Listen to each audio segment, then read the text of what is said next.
नमः सकलेभ्यः संस्कृतानुरागिभ्यः। संस्कृतपाठशालायाः अभिनवकक्षायां भवतां समेषामस्ति स्वागतम्। अहमस्मि नारायणदत्तमिश्रः। संस्कृत पाठशाला की कक्षा में शब्दों के शुद्ध उच्चारण और शुद्ध लेखन की श्रृंखला को लेकर आज पुनः उपस्थित हूँ मैं आप सभी के समक्ष। आप जानते ही हैं कि संस्कृत के संस्कृतत्व की रक्षा हेतु उच्चारण और लेखन में अपेक्षित होता है शुद्धता का व्यवहार। इसलिए ही इन दिनों आप शब्दों के शुद्ध स्वरूप के लेखन और पाठन से हो रहे हैं परिचित।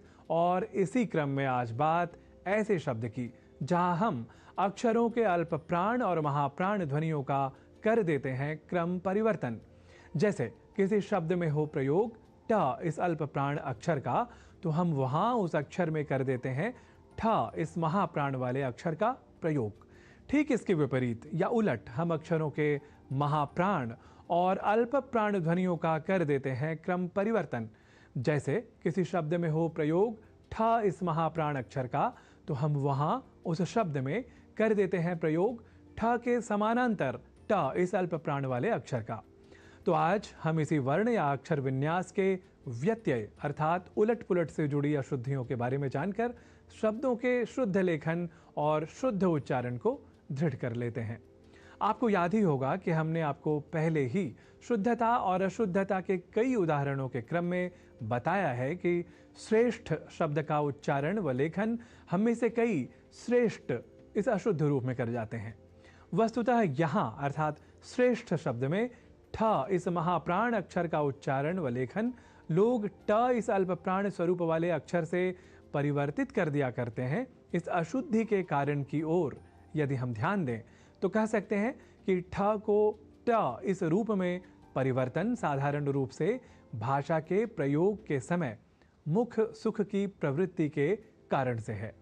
पर ऐसी प्रवृत्ति भाषा के परिष्कृत स्वरूप पर एक प्रकार से कुठाराघात है।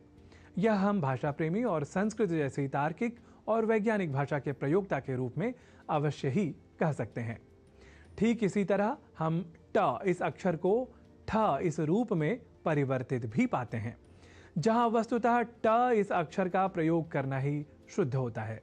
जैसे एक शब्द है मिष्टान्न, जिसे हम में से कई मिष्ठान्न ही लिखा और बोला करते हैं, और हम यही पूरी दृढ़ता के साथ समझते हैं कि मिष्ठान्न ही शुद्ध शब्द है।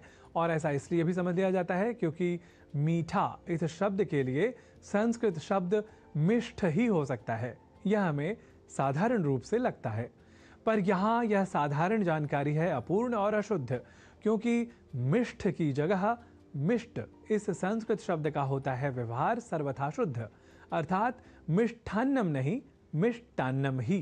तो आज आपने जाना कि लेखन और उच्चारण की दृष्टि से श्रेष्ठ नहीं श्रेष्ठ होता है शुद्ध शब्द, और ऐसे ही लेखन और उच्चारण की दृष्टि से मिष्ठान्न नहीं मिष्टान्न होता है शुद्ध शब्द। तो संस्कृत सीखने के क्रम में हमें रखना होता है उच्चारण और लेखन पर अधिक ध्यान। यह आप मुझसे बार बार संस्कृत पाठशाला में सुन ही रहे हैं, पर कितना अच्छा हो कि बस कुछ बातें या उच्चारण के सिद्धांत भर हम याद रख हम स्वयं के ही शिक्षक बन जाएं, और फिर जैसे जीवन में हर ओर हम बेस्ट या श्रेष्ठ ही चाहते हैं, वैसे ही उच्चारण और लेखन में भी हम श्रेष्ठ हो जाएं। और ऐसा होते ही हमारी संस्कृत पाठशाला हो सकेगी अधिक सार्थक और सफल। पर इसके लिए चाहिए होता है हमें आपका अधिक अवधान। तो आप ऐसे ही अधिक अवधान के साथ सीखते रहें उच्चारण की शुद्धता के विज्ञान को। इति निवेदयन् भवदीयाम् अनुमतिं प्रार्थये पुनरागमनाय। तावत् पुनर्मिलामः। नमो नमः।